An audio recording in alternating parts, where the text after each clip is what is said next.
Hello and welcome to Big Num Numismatics. Today, by the title, you probably guessed that I've received my CAC submission. And also by the title, you can tell that one of them is a head scratcher for me. And obviously I don't really understand CAC. So first off, I'm going to start with the easy ones. 38D Buffalo Nickel. Nice satin fields. Just a really attractive piece. Great eye appeal. And I guess technically it's kind of proof-like because of the satin fields. Great strike. This is one of the things I look for in high-grade Buffalo nickels, just because it's so hard. Nickel is such a strong metal. It really takes a really strong strike and well done dies to bring out all the hair on the buffalo. So this one CAC'd. This is about what it was expected. I grade the coin a 7, but wasn't, trying for a gold CAC because I didn't think I had the oomph. The next 38D Buffalo Nickel. Now this one I was trying for a gold CAC.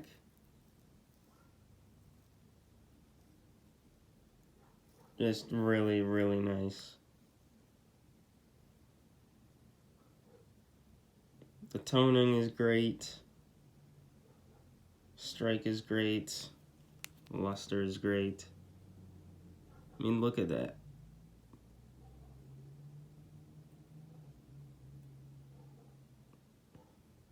It's about as nice as a 38D as you can get.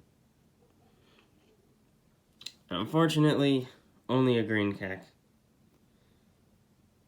And unfortunately enough, I think this would be a pretty easy 7 if I cracked it out, but the price difference is not enough to warrant actually cracking it out.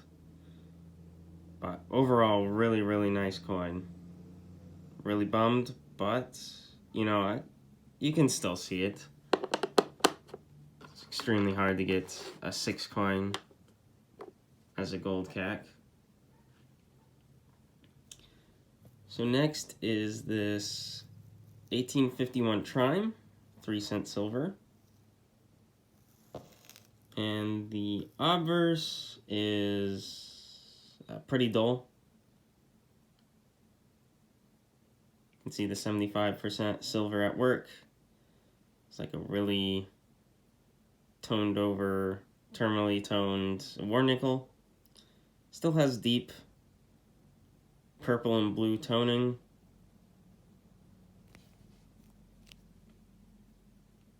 The reverse is great. And it's in a 3.0 gold embossed fatty holder. And this did not CAC. I was not looking for it to, but figured why not.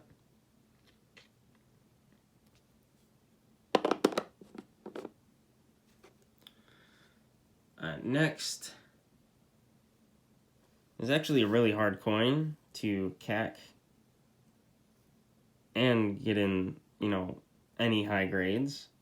A 26S across really all denominations is just a hard coin. Mercury dimes above XF are actually really expensive. Peace dollars, Buffalo nickels, for whatever reason.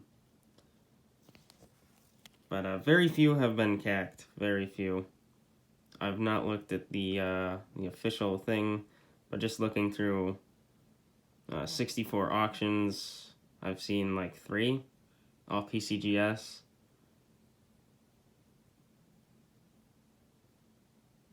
And this one just has a flat strike. And you can see we did get the CAC sticker.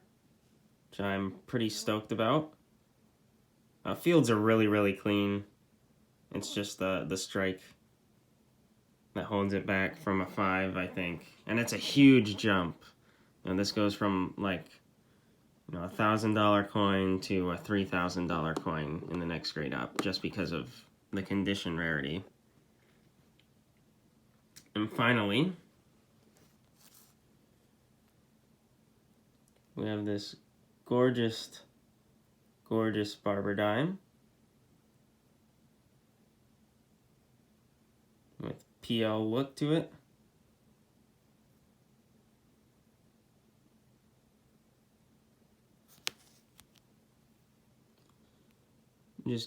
Just you know, eye appealing as can be. Exceptional strike. You can see the fins. And this one did not even get a CAC, which I'm trying to find out why. The coin is, I mean, obverse is, you can see here, there's no contact marks. All you have are some die clash marks. So you can see right below the chin. If we look to the side, you can see part of the wreath. But, I mean, this is just an awesome coin. In reverse, you have, you have the die clash as well. You also have, it's not a contact mark. I'm 95% sure that's actually a lamination error or a strike through, because it just does not look like a contact mark. Either way, it does get in the way of the design. But I can't see how that would make such a nice coin not even get a CAC. But who knows? I mean, the more and more I send coins to CAC, the less and less I understand. But I mean, for the most part, it was as expected. 26S is nice. I wasn't thinking the 3-cent Trime was going to get anything just because of how dull the obverse was.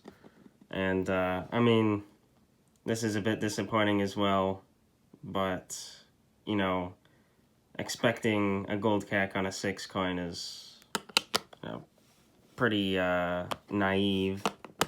So thanks for watching. If you enjoyed the video, please like and subscribe, and have a great day.